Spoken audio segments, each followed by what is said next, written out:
विधानसभा अध्यक्ष राहुल नार्वेकरांवर ठाकरेंनी प्रहार केला। मराठी वाचता येत नाही असा माणूस खुर्चीवर बसलाय। नार्वेकरांवर टीका करताना फडणवीसांवर देखील त्यांनी निशाणा साधलाय। नार्वेकरांमुळे फडणवीसांची अडचण होत असल्याचा टोला देखील ठाकरेंनी लगावलाय।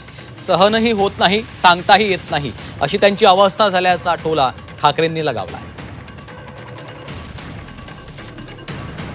महाराष्ट्राच्या विधानसभेचा अध्यक्ष ज्याला मराठी नीट वाचता येत नाही, तो महाराष्ट्राचा कारभार करतोय, तो शिवसेनेच्या बाबतीत भवितव्याचा निर्णय देतोय आणि आम्ही गपगुमान त्या खुर्चीचा आदेश म्हणून मानतोय, ह्याच्यासारखं दुर्दैव दुसरं कोणतं नाहीये।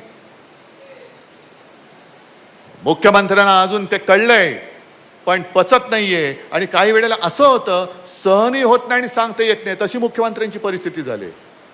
सहनच होत नाहीये पण करू काय, कारण स्वतःच्या ताकदीवरती मुख्यमंत्री नाही झाले, वरच्याच्या उपरवाली की मर्जी, उपरवाली की मेहरबानी। जसं आपण सगळे साईबाबांच्या चरणी लीन होतो, तसे दिल्लीश्वरांच्या चरणी लीन होतात। तेच त्यांचे सगळे मायबाप, मायबाप जी हुजूर, जब तक आप कहोगे तब तक मैं बैठा रहूंगा, आप बोलेंगे उठ तो मैं उठूंगा, आप बोलेंगे लोळ तो मैं लोळूंगा।